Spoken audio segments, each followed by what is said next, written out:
Olá, Paulo, tudo bem com você? Boa tarde, Léo. Boa tarde, Daiane. Boa tarde a todos que nos assistem. É um prazer estar aqui de novo. Boa tarde, Paulo. Hoje é 1º de abril, né? Para muita gente, o verdadeiro aniversário do golpe militar de 64. Qual data que você considera como a data do golpe ou revolução, né, como chamam? 31 de março ou 1º de abril, Paulo? O golpe, há uma controvérsia, sempre houve sobre a data do golpe. A versão que correu do lado da oposição ao golpe é que, embora tenha ocorrido de fato no dia 1º de abril, os militares, por causa da condição de ser 1º de abril, dia da mentira, resolveram dizer que o golpe tinha sido dado no dia anterior. Realmente não sei, mas a ideia de que possa ter sido deslocada a data para evitar essa coincidência infeliz pode ser verdadeira, né? Vamos aproveitar essa data, Paulo, que são 60 anos, na verdade, do golpe, para tentar fazer, além de entrar depois no tema da conjuntura econômica brasileira, mas eu queria te pedir para a gente fazer um balanço do que foi a economia sob o regime militar. Porque muitas pessoas falam do milagre econômico, enfim. Houve um milagre? Qual que é a sua leitura sobre aquele período, Paulo? Léo, a ditadura militar durou 21 anos no Brasil, de 64 a 85, né? Então, é preciso distinguir alguns períodos. Houve um período inicial, de 64 a 67, de ajustamento e de reforma feita no governo Castelo Branco, principalmente, né? Depois, houve aí sim um período que ficou conhecido como do milagre brasileiro, a segunda fase da ditadura no campo econômico, que foi presidido pelo Delfim Neto e que durou até o fim do governo Médici em 73. A terceira fase foi o governo Geisel, de 74 a 79. E a quarta e última foi o governo Figueiredo, que foi um governo de crise econômica. Então, houve um período de mais ou menos 5, 6 anos em que, de fato, o desempenho da economia foi tão forte que passou a se falar em milagre brasileiro, não só no Brasil, mas no exterior. Falava-se antes em milagre alemão, milagre japonês, e a partir daí, daquele momento, falou-se em milagre brasileiro. A economia cresceu, em média, nesse período 68, 73, 11% ao ano, se não me falha a memória. E a inflação ficou razoavelmente estável, em torno de 20%. Então, falou-se repetidamente em milagre, né? Já o governo Geisel foi mais difícil. A economia continuou crescendo, houve uma preocupação em manter a economia em crescimento, mas o Brasil sofreu nesse período choques externos importantes. A alta do petróleo na primeira crise do petróleo e depois na segunda. Então houve dois choques importantes num país que dependia em cerca de 80% do seu consumo aparente de importações de petróleo. Então a inflação, que estava mais ou menos controlada, subiu bastante, né? E quando chega o governo Figueiredo, ocorre também o segundo choque do petróleo, em 79. Aí a crise se instala, porque o Brasil tinha acumulado dívida externa no governo Geisel em ritmo muito alto, né? E ficou vulnerável. As reservas internacionais não eram suficientemente altas e o Brasil acabou numa crise cambial e teve que interromper os pagamentos da dívida externa já no governo Figueiredo, com necessidade de reescalonar a dívida. O Delfim estava de novo no comando nessa altura. Então, o milagreiro Delfim Neto foi também aquele que presidiu a fase mais crítica, mais desfavorável.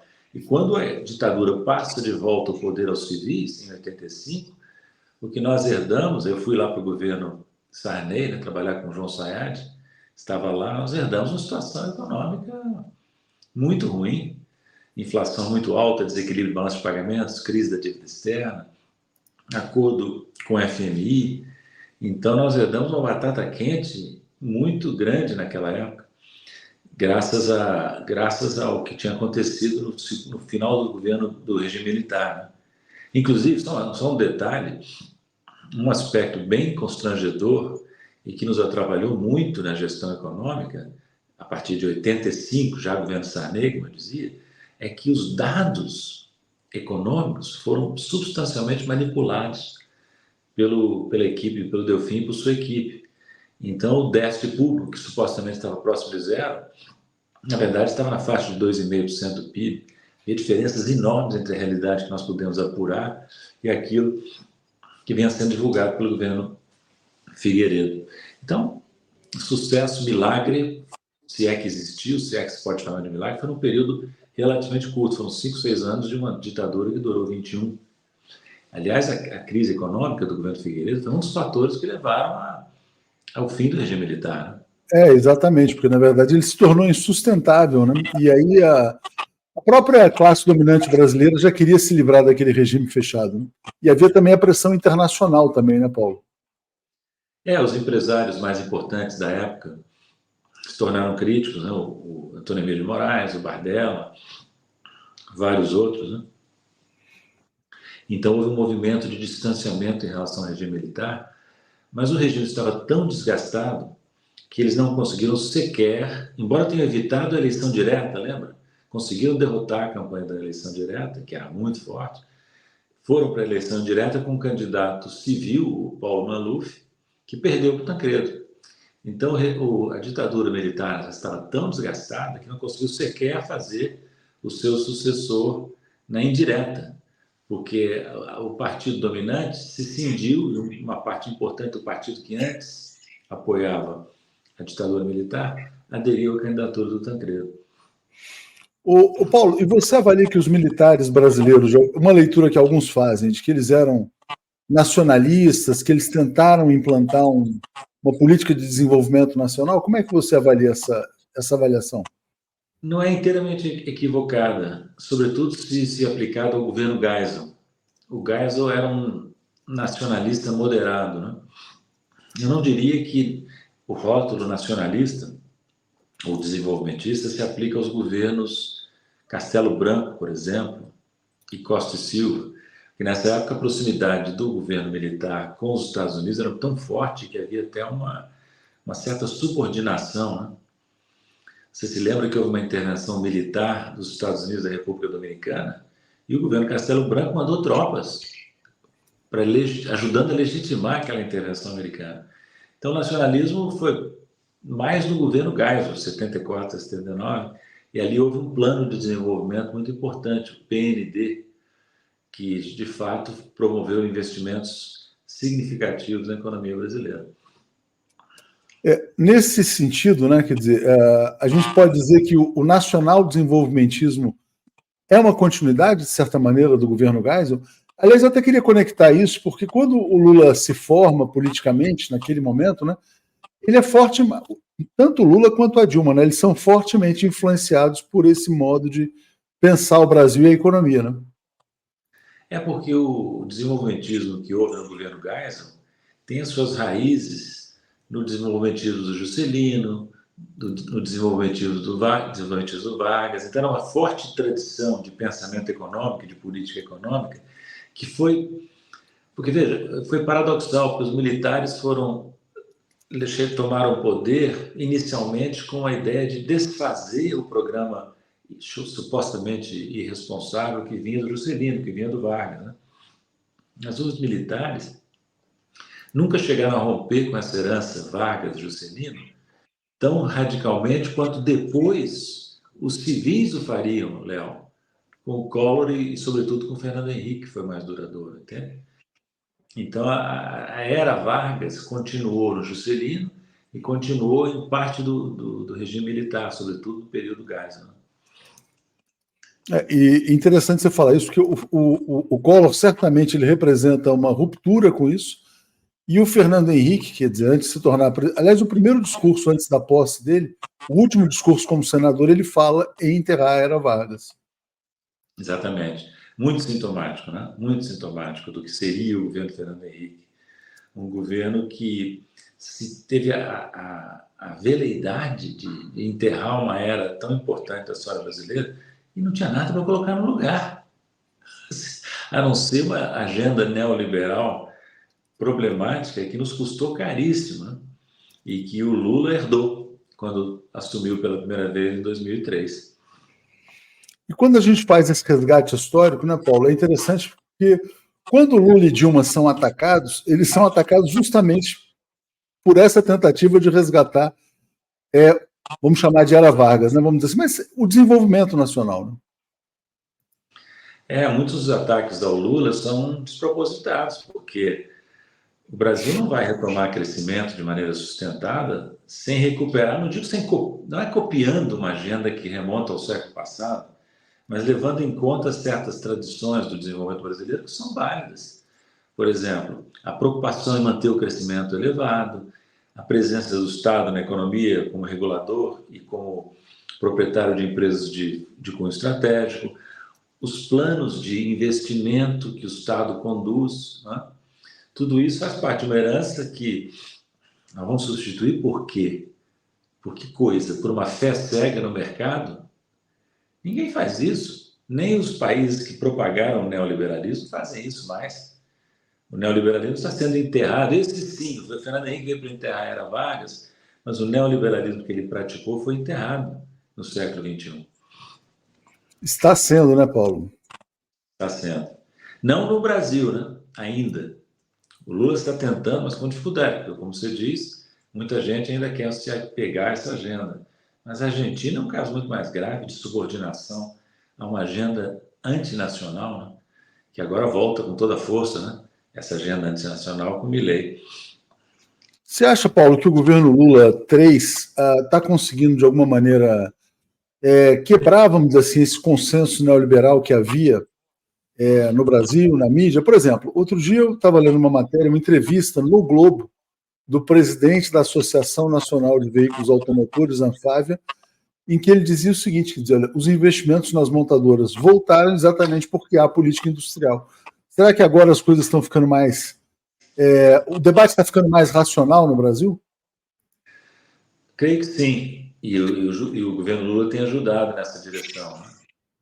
Ainda há muita resistência, porque a influência do capital financeiro não produtivo na economia e na mídia é muito grande, né? E os porta-vozes desse capital financeiro têm uma presença muito grande no debate público e têm certa influência no governo. Porque aí que está, o Lula, para ganhar a eleição e para governar, tem que se aliar com setores conservadores, com a direita tradicional, que na origem, pelo menos, é neoliberal, com a direita fisiológica, que não tem ideologia, mas que operou durante muito tempo no quadro de um regime neoliberal. Então, não é fácil a vida do Lula e não é fácil reconstruir uma agenda de desenvolvimento, mas é isso que ele está tentando. Você pode dizer, não, o rumo está certo, na minha opinião. Você pode dizer, ele não está fazendo isso de maneira consistente, está errando aqui, está errando acolá. Sim, pode dizer isso. Mas, no fundamental, a preocupação com reindustrialização é essencial, né? Resta saber se os instrumentos estão sendo adequadamente aplicados, se o detalhamento da política industrial está correto, se o PAC está fazendo os investimentos de qualidade, tudo isso é outra questão muito mais complexa, né? Mas a direção está correta. Eu queria trazer aqui, Paulo, isso aqui é a capa de hoje do jornal Folha de São Paulo, né? E aí eles retratam como se fosse uma má notícia. Lucro cai 24% nas maiores estatais no primeiro ano do governo Lula 3. Isso é uma má notícia ou pode ser uma boa notícia se essas estatais estiverem se voltando mais para investimentos, enfim? Precisa analisar, eu não analisei esses balanços, né? E há muita superficialidade, que eu não quero fazer parte dessa superficialidade não tendo examinado, né?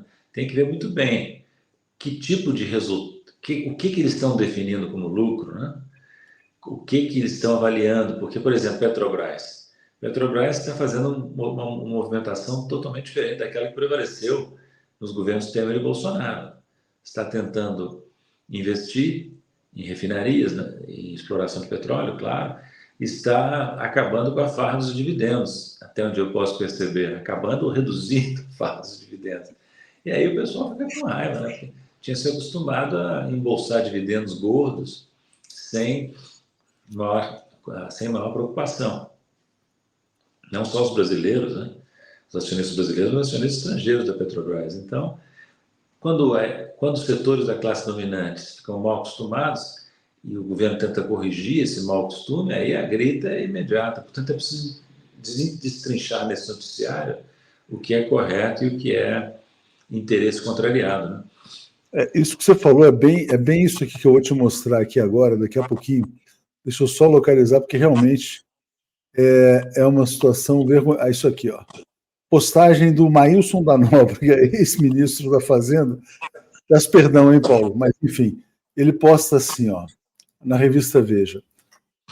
A Petrobras não pertence a Lula, né? Eu até respondi, Paulo, dizendo, olha, mas ela pertence aos acionistas. O governo é o acionista majoritário. Então, né? Quer dizer, que capitalismo de mercado é esse que só o acionista minoritário conta? Olha, eu não sei por que a mídia brasileira ainda dá atenção ao Maílson da Nóbrega, que foi um ministro fracassadíssimo da economia no final do governo Sarney, foi quem jogou a economia brasileira na hiperinflação, mas guarda-se um respeito a ele como se ele fosse uma voz a ser considerada, né? Olha, enquanto o Brasil valorizar pessoas como o Maílson da Nóbrega, que são muitos, né? São muitos que andam por aí na mídia corporativa. Enquanto o Brasil não superar o apego a essas pessoas ultrapassadas, vai ser difícil progredir.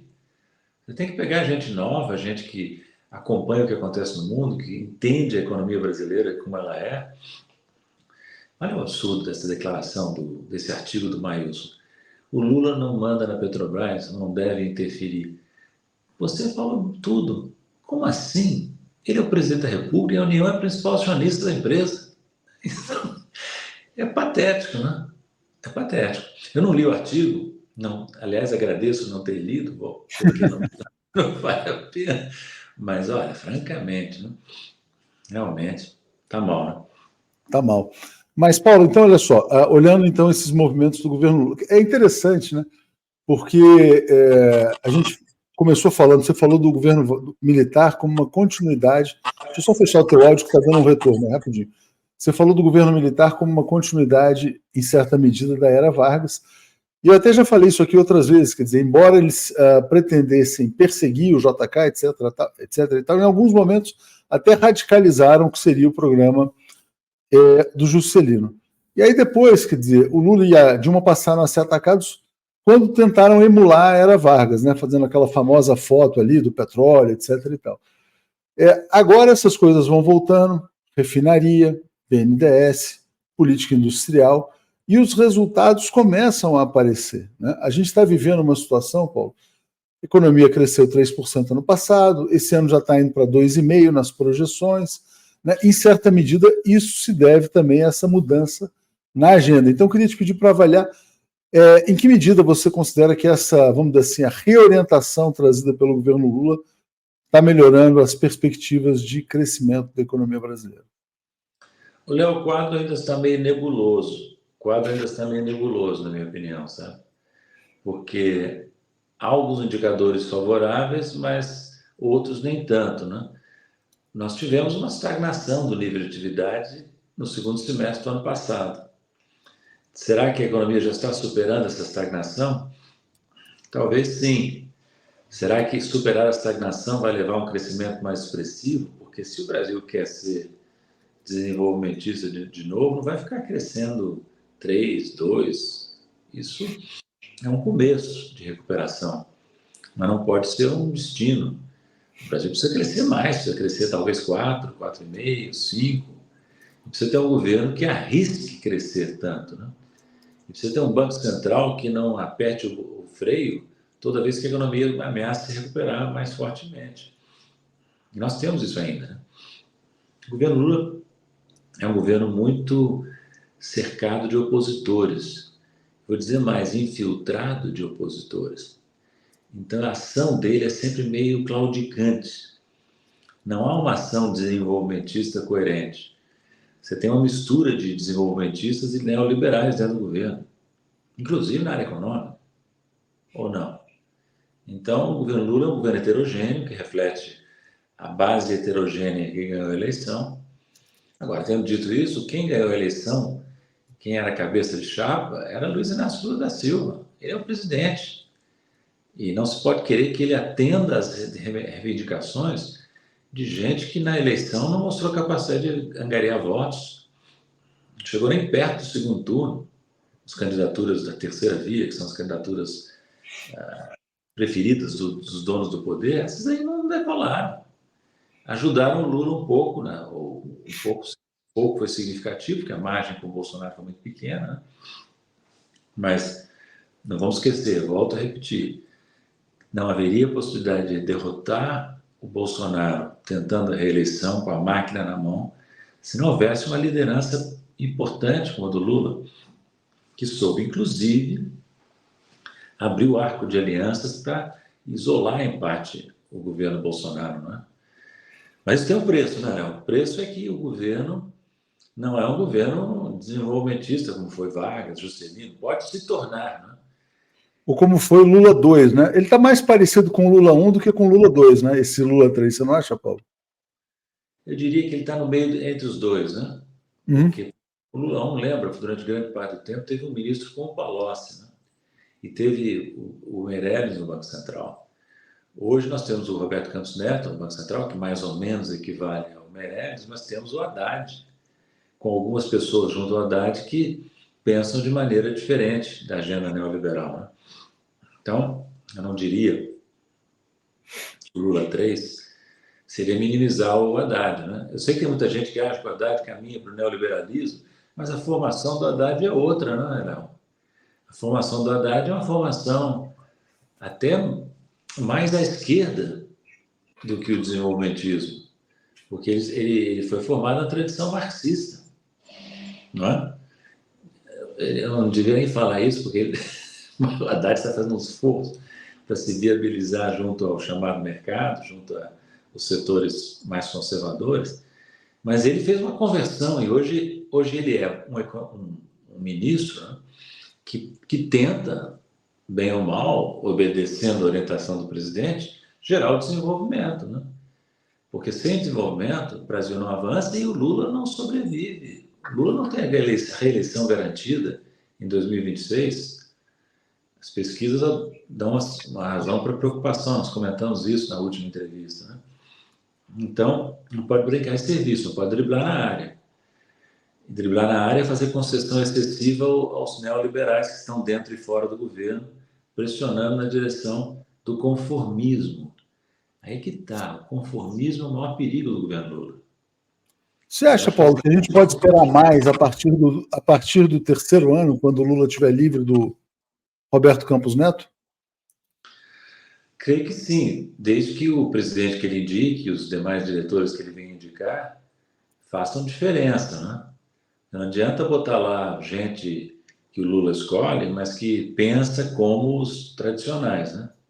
Que age da mesma maneira, né? Tem que ter gente que exerça comando sobre um banco central que está acostumado a funcionar à sombra dos interesses financeiros privados, entende? E não é fácil trabalhar com um banco central que tem todos esses hábitos, eu não vou falar vícios, porque seria um pouco exagerado, mas hábitos consolidados de décadas de operar de uma maneira diferente daquela que o governo gostaria de ter, né? Porque com os juros tão altos como ainda estão, não só o crescimento fica prejudicado, mas as finanças públicas também, volto a dizer, né? E a renda se concentra, porque quem recebe os juros são os mais ricos, não é? Então, há muitas razões para juros mais baixos, mas vou te dar um exemplo. Os novos diretores que já estão lá, indicados pelo governo Lula, têm que pegar os modelos do Banco Central e pedir para as equipes abrirem os modelos, examinar os modelos, se necessário com a ajuda de especialistas externos.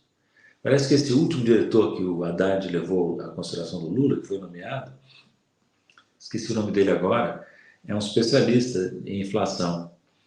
Eu espero que ele possa chegar lá com um pensamento diferente, porque esses modelos são muito precários e eles guiam a ação do Banco Central na direção conservadora, né? Você tem que trazer a equipe do Banco Central, tem gente boa, e deixar claro o seguinte: mudou o rumo do país. O Banco Central pode querer ser independente, mas não é independente do país e do governo. Vou te dizer, não é independente em lugar nenhum do mundo. Nenhum lugar do mundo. O Banco Central é realmente independente. Ele precisa se coordenar com o resto da política econômica. Não pode entrar em choque com ela. Então, é isso que nós vamos ver, né? Você tocou num ponto importante, né? Quer dizer, que é o fato de a gente ainda estar num modelo concentrador, né? Em que você tem boa parte da arrecadação de impostos no Brasil virando taxa de juros que vai para o bolso dos mais ricos. E quando você tem ganhos, vamos dizer assim, para o chamado andar de baixo, eles são na margem ali. Quer dizer, então teve um aumento do salário mínimo acima da inflação, houve geração de emprego, expansão da renda. Será que isso explica, na verdade, o fato da melhoria econômica não estar sendo convertida rapidamente numa melhoria de avaliação, de popularidade? Por quê? Quer dizer, aí só para complementar, se você parar para pensar, o cara que está lá, está no topo da pirâmide, se beneficiando, ele fala assim, bom, mas tudo bem, posso até estar ganhando, mas esse não é o meu governo. Um outro governo faria mais concentração de renda ainda. E o que está ganhando lá embaixo está ganhando menos do que gostaria. E a classe média não está ganhando nada, né? Então, passo para você refletir a respeito disso. É muito difícil interpretar, Léo, a economia.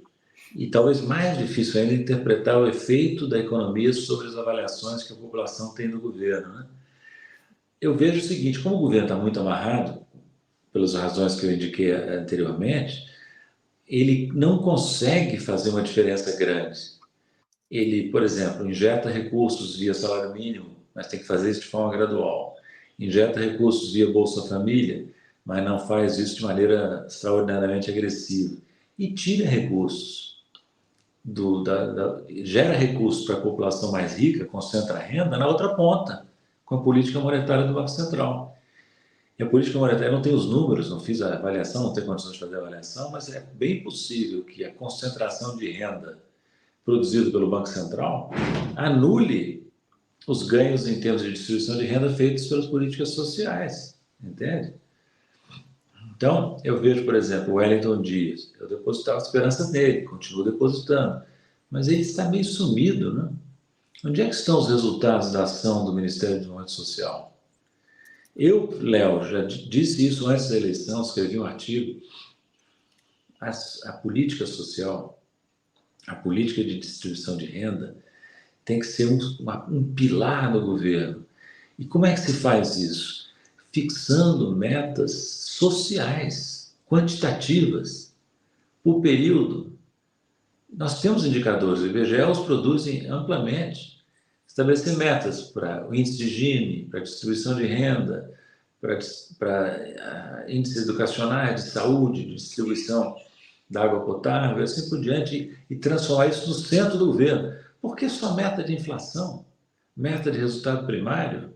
Onde estão as metas sociais do governo? Quantificadas e anunciadas de maneira coordenada, entende? Eu acho que falta isso no governo Lula.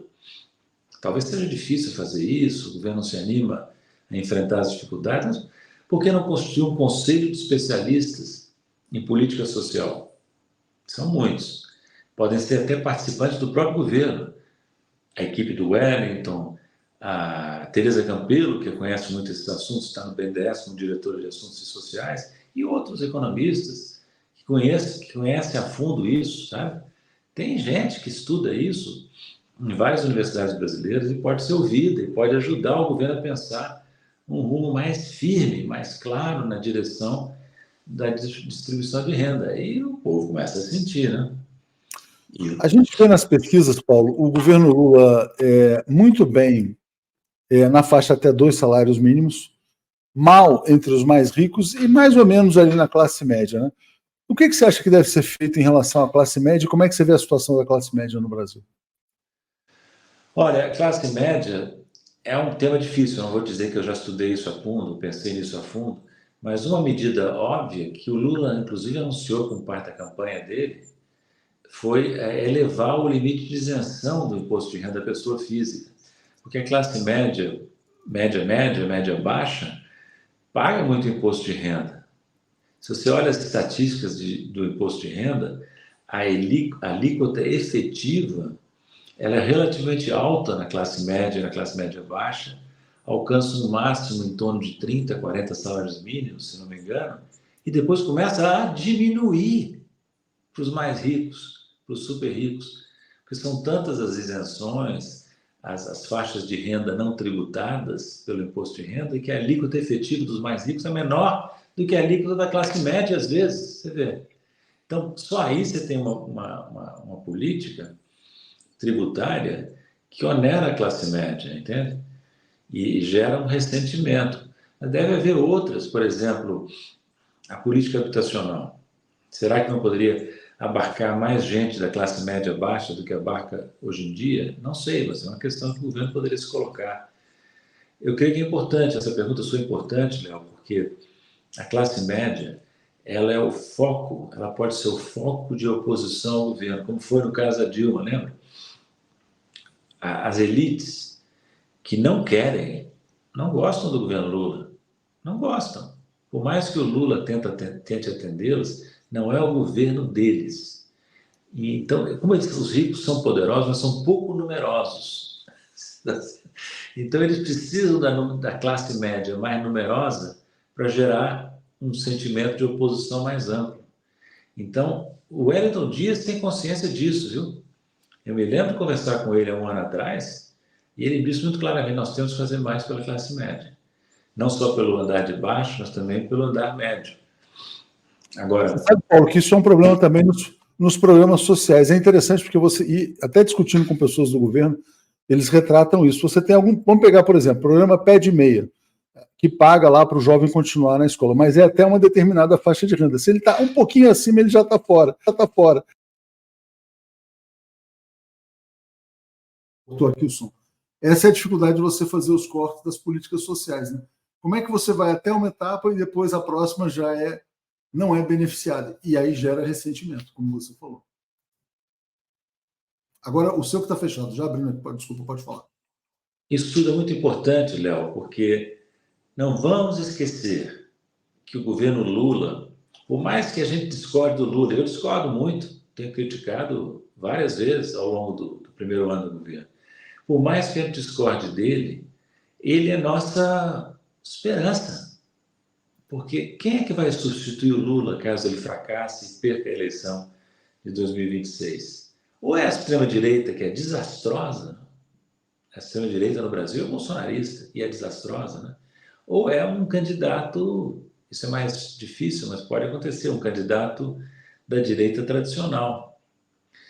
A direita tradicional, os donos do poder, o establishment brasileiro, tem um pequeno problema, né? Eles não são bons de voto. Então, em 2018, eles fracassaram em criar uma alternativa aos dois polos. Em 2022 também. O que eles produziram de melhor em 2022? A Simone Tebet. Melhor no sentido de mais competitivo, né? Competitivo eleitoralmente. Aliás, só uma observação. Você repara como a Simone Tebet está sumida? Não se ouve falar praticamente dela, né? Eu vou lançar uma hipótese especulativa aqui, totalmente especulativa, eu não tenho nenhum meio de verificar isso. Mas pode ser que ela esteja deliberadamente se ocultando para não ficar associada ao governo Lula e poder, em 22, em 26, aparecer como uma candidata contrária tanto ao Bolsonaro como ao Lula, ex-chefe dela. Saindo do governo em 25, por exemplo, né? Ou 24, 25, ela sai do governo e se prepara para enfrentar a eleição. Porque os ricos, eles não querem o Bolsonaro, acho que não querem. Também não querem o Lula, querem uma terceira via de novo. Se não conseguirem a terceira via, eles vão negociar com o Lula ou com o candidato que o Lula indicar e vão negociar com o Bolsonaro ou com o candidato que o Bolsonaro indicar. Quem dá mais? Né? E para esses donos do poder, veja bem, Léo, para eles o melhor é um Lula fraco. Um Lula fraco mais vulnerável a uma negociação com eles. E o Bolsonaro, ou quem ele indicar, tem que fazer o mesmo movimento que o Bolsonaro fez, na visão deles. Qual é? Indicar um equivalente ao Paulo Guedes. Um homem deles, para ser ministro da Fazenda. É por isso que a gente vê assim movimentos, né, uma operação de desgaste ao governo Lula em curso. Né? Então, ao mesmo tempo em que é importante, vamos dizer assim, quer dizer, puxar o governo Lula para essa linha de mais desenvolvimento, né, tomar cuidado com algumas críticas para que elas não sejam parte aí dessa operação de desgaste. Diga, Paulo, diga. Só te acrescentar uma coisa, eu vou te dizer, eu acho que muitas críticas da esquerda ao governo Lula não são justas, sabe? Não levam em conta a dificuldade que o Lula tem para governar. Eu não estou nada a favor de isentar o governo de crítica. Não. Mesmo as críticas injustas têm seu papel. Elas levantam discussão. Mas tem que tomar cuidado ser justo, sabe? É difícil, eu sei que as pessoas se emocionam com os temas, né? Eu mesmo me emociono frequentemente e vou além do que deveria ir, mas vamos lembrar que o governo Lula é um governo com muita dificuldade, com muita oposição. E, sobretudo, lembrar isso, que gostemos ou não, ele é a nossa única esperança de progresso, não é? Concordo plenamente com você. Paulo, obrigado mais uma vez aí pelo seu tempo, pela entrevista. Voltaremos aí daqui a 15 dias novamente. Valeu. Foi um prazer. Abraço, Léo. Abraço. Valeu.